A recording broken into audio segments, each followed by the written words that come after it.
Welcome. Today we'll be sharing the shocking NDE of a man who crossed over, was swept by an angelic entity, and got to witness the origin of the universe. I'm your host, AJ Parr, and this is the NDE story of Peter PANAGORE and how he learned the secret of creation. So sit back and prepare yourself for a shocking testimony that is bound to blow your mind. I suddenly was in front of my body. I was a shade, like a shadow protruding from my physical form. This angelic entity communicated to me directly, "I'm coming to take you." It was speaking to me, but not in language. It was a direct communication. I became a form of light. I had a humanoid shape, but I was made of light, and I was contained inside of this angelic being, and it carried me up, and my attention was drawn back to the origin of the universe. And as it's being powered into being, all these other universes are popping out of the darkness, layer after layer after layer, all these other multiverses. And from that point on, I became an entirely different person. My name is Peter Panagore. Peace. When I was 20 years old, I died on an ice cliff from hypothermia while ice climbing in Alberta, Canada in March with about 10 feet of snow with temperatures sub-zero. I was stuck there with my climbing partner. I had made a mistake and it cascaded into a grave situation. Eventually, as we tried to fight our way down the mountain, we reached a final rappel spot where we were hooked into the mountain in a safe space with a strap, so we weren't going to fall. But the rope that we were using to rappel, this is in the dark, mind you, on a sheer cliff, and I was freezing to death. My feet were blocks of ice. I had frostbite all over me. My cognitive abilities had been seriously impaired. My physical abilities were impaired. I was freezing to death, and I had the rope. I tried to throw the rope around this corner to pull it down to me so that we could use it to get down to the tent below, but the rope became stuck, and then we were finally and permanently stuck on this cliff and not going to get away. At that point, I began to fall asleep, and I would fall asleep and I'd collapse on the rock and stand back up again. And this final time, when I stood up, I had tunnel vision. This is a final stage of hypothermia where I could see in front of me, and then this black light was collapsing in a circle of my vision narrowing, becoming like a tunnel. And I was confused. I didn't know what was happening. I thought I was falling asleep again, but when it finally blacked out and I felt myself collapse, I didn't fall asleep. I woke up, and I suddenly was in front of my body, and my body was somehow behind me. I was a shade, like a shadow protruding from my physical form with consciousness, and I was confused. I wasn't scared. I was wondering, where's the mountain? Why doesn't my body hurt? Where am I? What is this place? I was still somehow attached to my form. And as I was looking forward, I saw a vast, inky, dark, velvety expanse that was gigantic. And in the far distance of it, a single star appeared. And this star was galaxies away from me. If I were to measure it, it was very distant.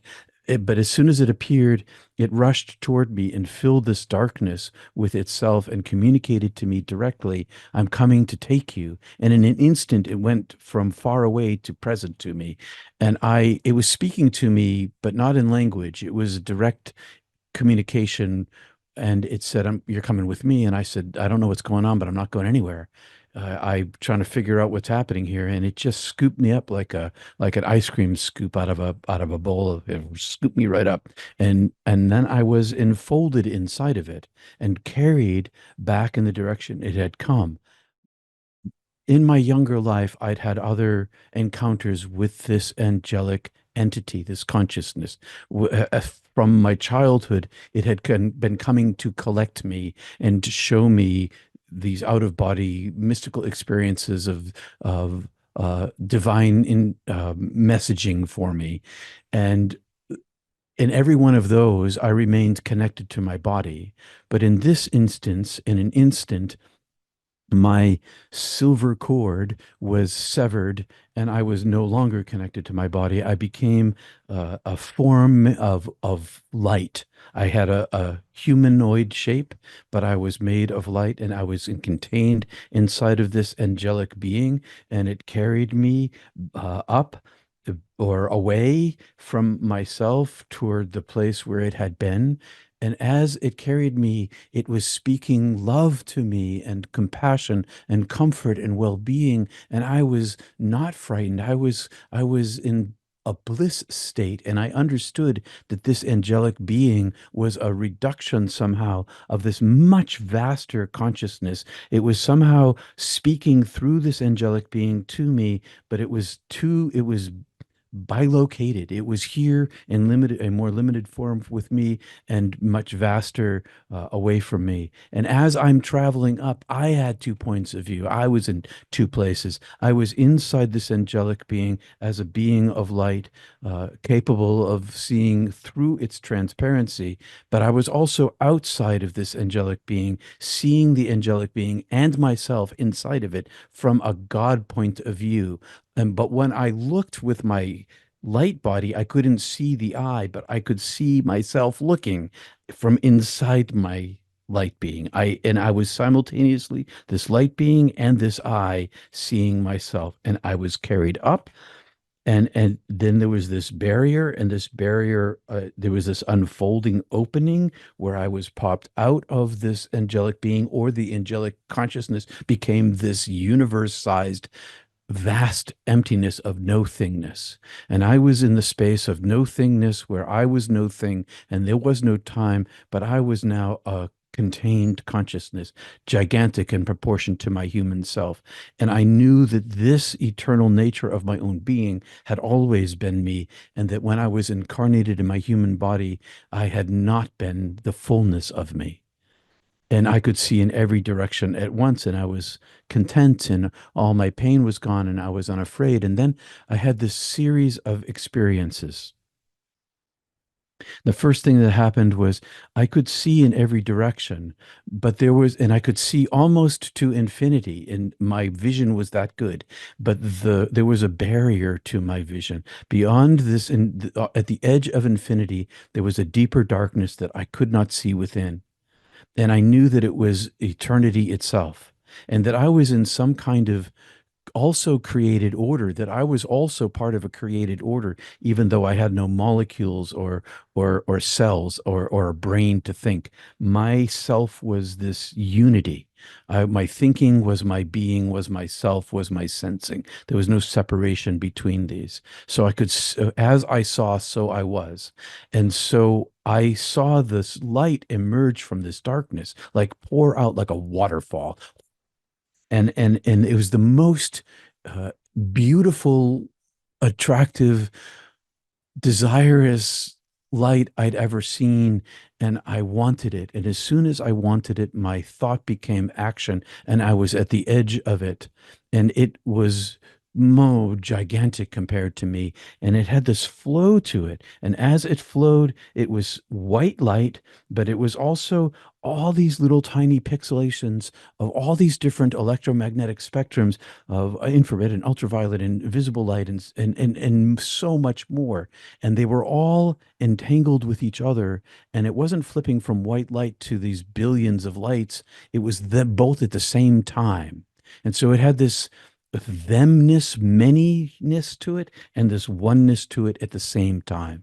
And it was uh, it was solid and translucent and transparent all at the same time. And it was the most attractive thing I'd ever encountered, and all I wanted was it. And so I touched it with my being, and as I touched it with my being, I could see it entered into me, and it pulled me into its translucentness, and I could see through its transparency a tunnel into the deeper darkness of infinity. And so I'm inside of this being of blissful light, and it shows me my recent life. And I'm still shaped like a light being. I'm still made of light, but I'm seeing and experiencing all of my actions of my just previous life. And it was like this huge eye that was staring at me, out of which the light that I was coming. And so it didn't like take a note of my life from some scroll like Saint Peter, writing down on the keyboard, keeping it in the data bank. The divine being had lived my life with me. I was not separate from it, and it knew all about me, and it loved me in every action of my life. Didn't matter what I was or what I did. I was beloved. But I saw these little dark areas of myself that I became ashamed of, the things that I had done that had um, harmed myself and others, and they became condensed into this one small space inside my light body. And as soon as I saw this condensation of this darkness, the divine being pulled me into it. And I got pulled into this darkness. And inside of this darkness, I experienced all of the pain that I gave away to everybody in my life from their point of view. I became them and experienced the situation in a chronological sequence. I experienced their psychology, their emotions, their reaction, their history, and simultaneous to that, I was also the me who caused those things, and I understood my own reasoning and emotions that were causing this pain, and the difference between the size of the pain that I thought that I was giving to them at the time I gave it to them, and that the pain that they experienced was gigantically different. The pain that I gave them was so much greater than what I had intended, and that same pain accrued to me. That as I was experiencing it, I experienced it through the divine self who had experienced it, because the divine lives all our lives with us, as us. And so these things that I had done were shames I had, shameful behaviors, things that I had tried to hide from other people or from myself, or the wounds that I gave to others. And as I experienced all of this suffering, I was shown the universal nature of humanity's radical equality of brokenness, that we all in our human form cause suffering to each other, and that's just a natural aspect of this universe where everything causes something else to end. The black hole at the middle of the galaxy sucks in the stars. The microbes eat the human. It's all this, not my fault that I made these choices, because it's built into the system of limitation. And in this limitation, I saw this limitation in comparison to the unlimited, capital U, nature of the purity, of the perfection of the divine.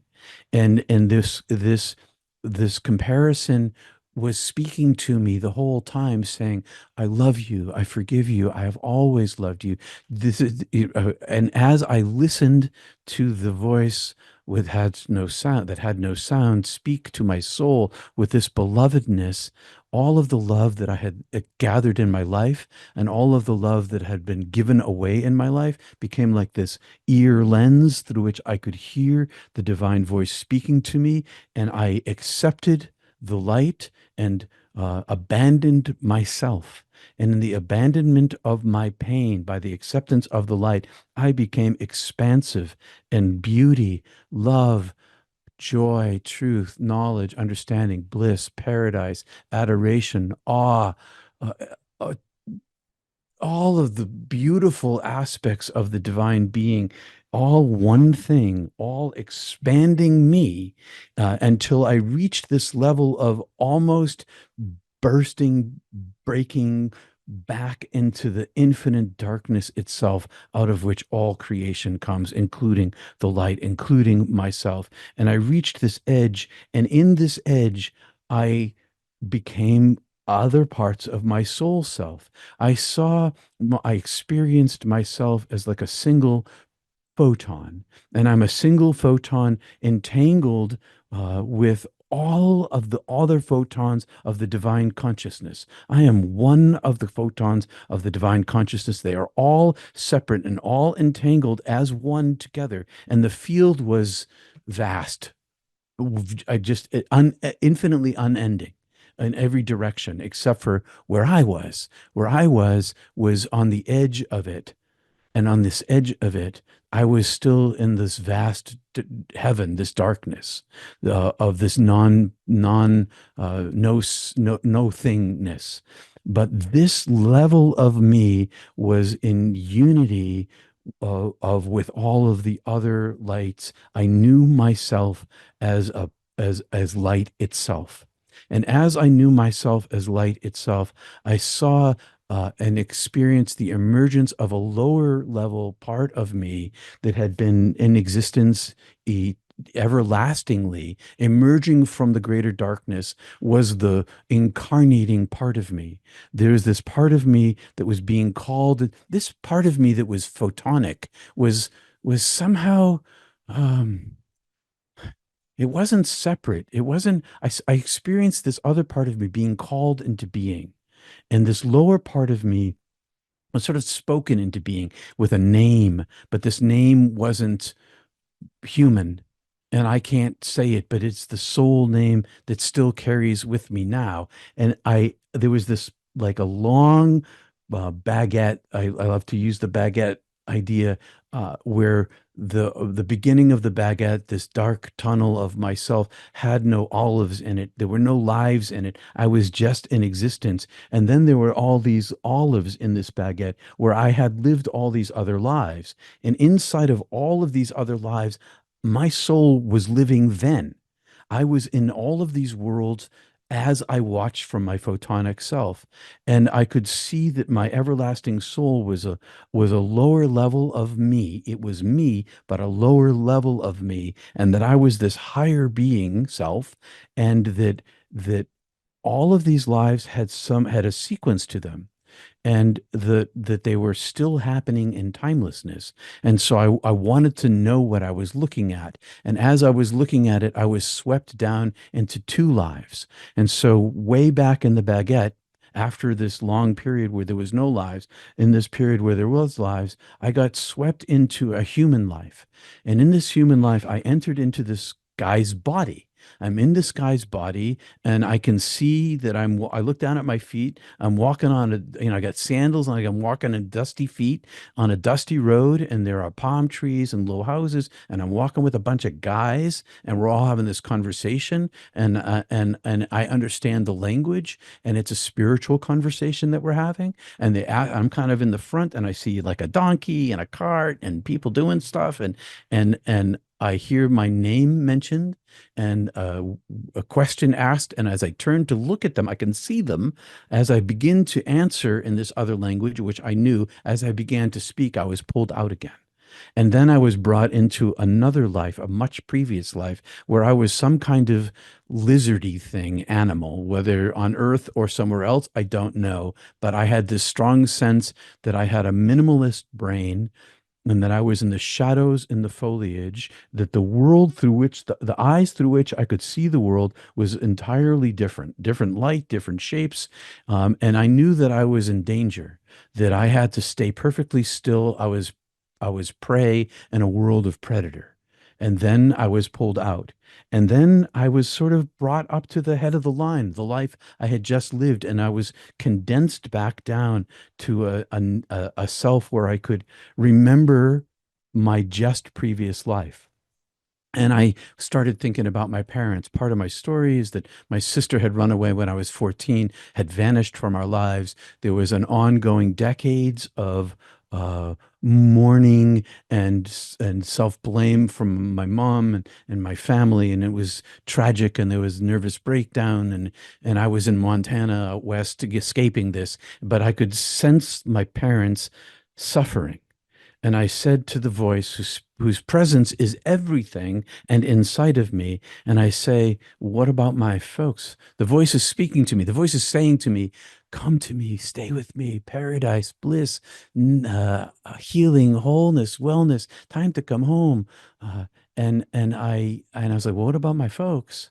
And in an instant, I'm swept across the belly of this uh, universe to this edge of this universe where there's this permeable layer, and part of me pokes through this permeable layer, and I'm still the vast majority of me, I'm still in heaven, but this part of me sort of solidifies in the universe, and I can see the entire universe like those new James Webb's telescope images of the universe, packed with stars and galaxies, but vast spaces between them. And my attention was drawn back to the origin of the universe.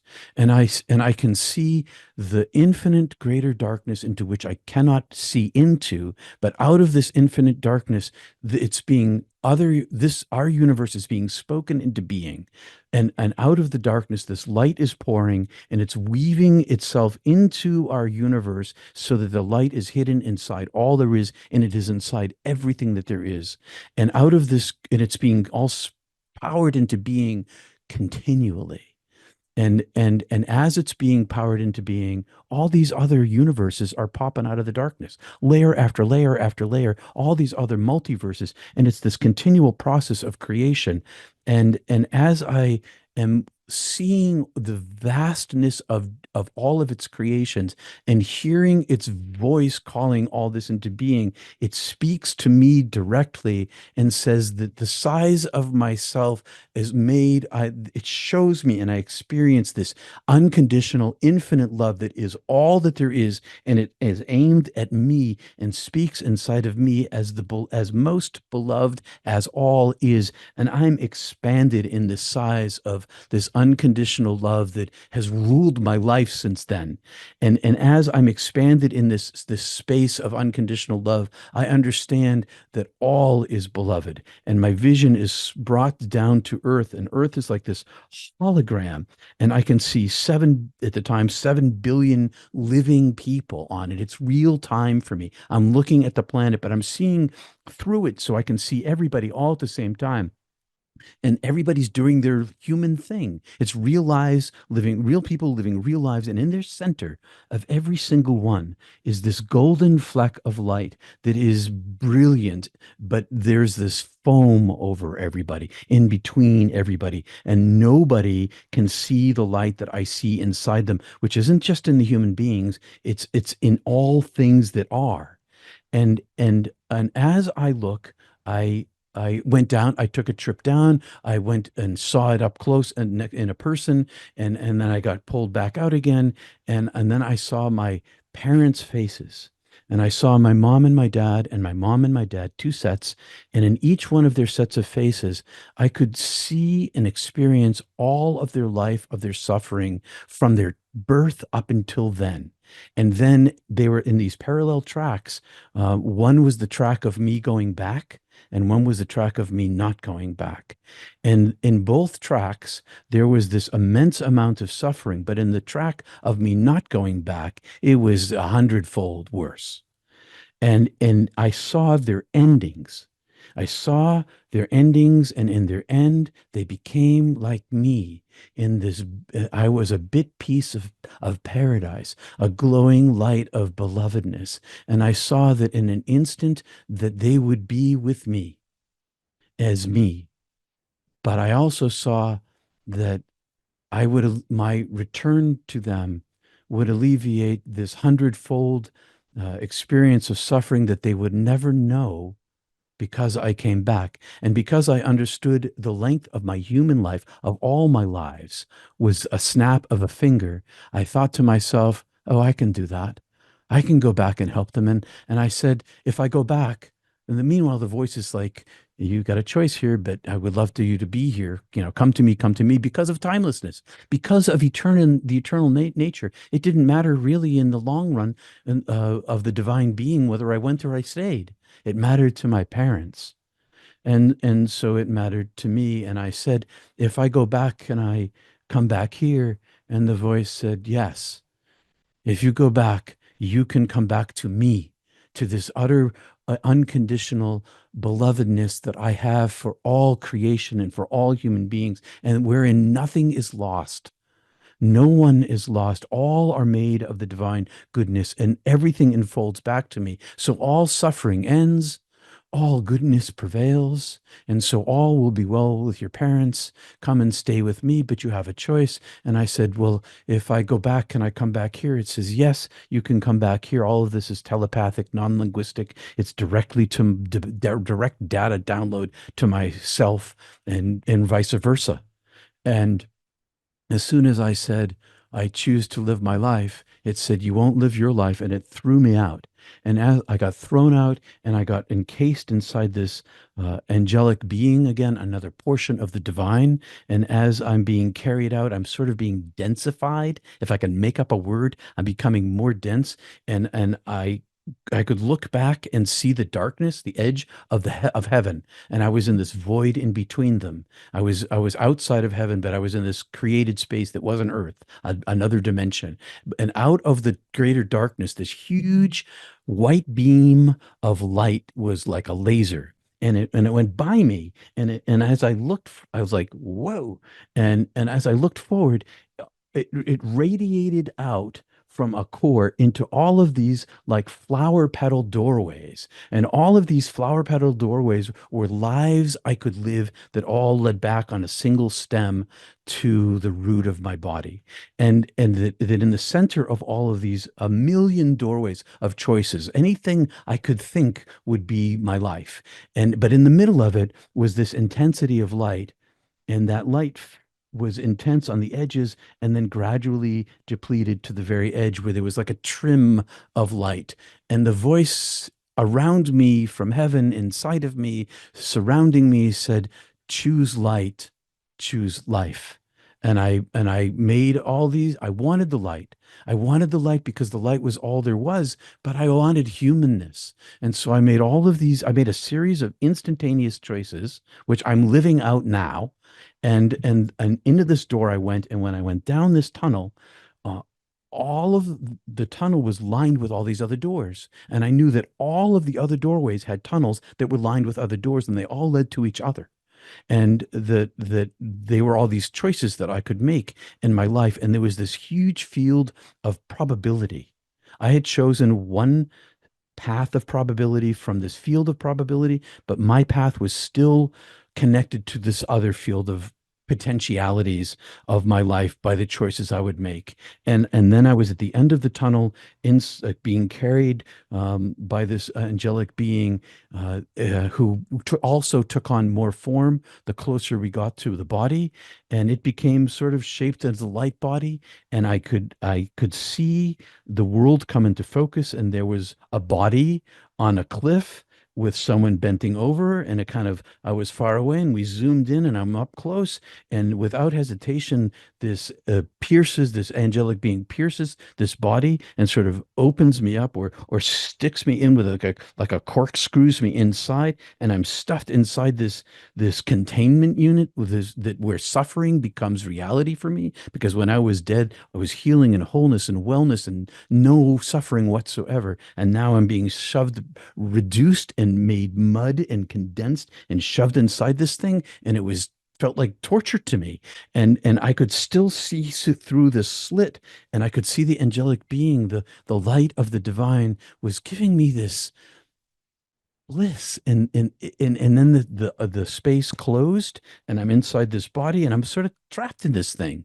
And I feel the brain come online, like it winds back up again, like somebody pulls a starter cord, and it whirs, and I can feel it kind of chugging away, and all of my physical pain rush back. So because dying by hypothermia hurts. Frostbite is a painful thing. And so all of this pain comes rushing back at me. And plus, the worst part of it was the simple corporeality of it. The comparison between my divine nature as whole and healed, now contained, reduced and contained inside this corporeality, which had its own level of, just by being in existence, a level of pain. My brain comes back online.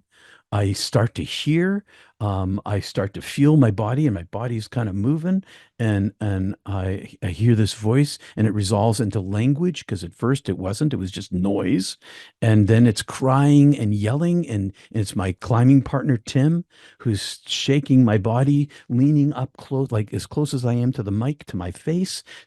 Don't die, don't die, don't die, don't die, don't die, don't die. And I open my eyes, and I'm like right eye to eye to this guy, and he's like, "Oh, you were dead. I thought you were dead." And he's talking to me. He's like, and he's crying, and he's like ecstatic that I'm not dead. And if you're gonna die, I was gonna die. I was so terrified. And he pulls me up, and I'm like trying to stand, and I don't know who he is. I don't know where I am. I don't know what I am. I don't know who I am. I don't understand any of this. And he's talking to me, and slowly I begin, oh yeah, yeah, I'm ice climbing, and this is Tim, and he's talking to me, and and I pulled the rope. I think what happened is I fell off the cliff this time. I had fallen asleep a bunch of times, but I think when I fell off the cliff a little bit, strapped in, right? So I wasn't falling down the ground.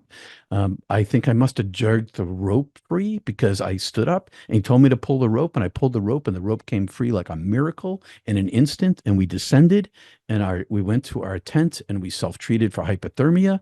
And when dawn came, after a couple of hours, we hopped in the car, because it's right on the Icefields Parkway, this world famous climb. And after we warmed our bodies up enough to get in the car, we heated ourselves up more. And I was an entirely different person. I came back. Uh, I was bewildered and befuddled, because everything was pouring out light. My physical vision and my perception of my new sense, I came back with a new sensory apparatus. And the new sensory apparatus was my oneness of all of my senses to perceive the light inside of all things. And it was radiating through everything. There was nothing, especially Tim, but the river and the mountain and the snow and the ice, and yet all of it was made of this gossamer shadow, this false layer through which I knew that I never had seen before. And so I was in this exile of corporeality, but fed by the light. And I knew that I couldn't talk about it. I didn't even understand what had happened to me, let alone be able to talk about it. It was too vast for my brain. And some of it came back with me. I came back. I live and have lived with this extra sensory perception of my soul self, my prana. I came back a supercharged prana, supercharged Shakti, whatever you want to call my soul self is. And I also came back above myself. So the whole of me sees through this physicality.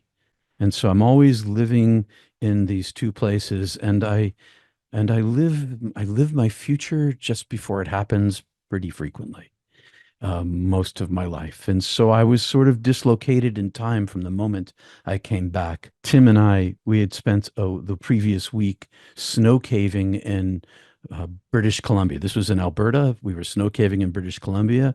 I trusted him with my life, literally. But there were things that he didn't want to talk about. He was an atheist and didn't want to talk about religion. And I had been a mystic as a kid, and I'd been raised in religion. But we took the subject off the table, so I knew that I couldn't talk to him. On the way home, I totaled the car by hitting a semi almost head on. We head on under the rear wheels of the semi, and we destroyed the car. We pulled. This is after we got arrested and had to pay our way out of jail. We pulled the remaining money. Tim took a bus back to Bozeman. I hitchhiked back, and on the morning that I was hitchhiking back, the next morning, the voice was speaking to me. And it was speaking to me through all creation all around me. This was a sunrise in March on in a snow-covered beauty. And the voice was speaking through all that there was, and it was talking inside of me, telling me to speak its truth. But it wasn't talking in language. There were no words with this. There was this roaring sound of my soul name being perpetually called into being. And the It was like standing at the bottom of trying to stand up at the bottom of Niagara Falls. I have no free will in this. It had overtaken me. And from that point on, it became the whole of my life to find the solace of itself in every moment that I could. And so I became an entirely different person. If you like this story, then get ready for more. Make sure to watch this next video, and once again, prepare to be blown away. This has been the A.J. Parr Spiritual Journalist Podcast. Please like, share, and subscribe.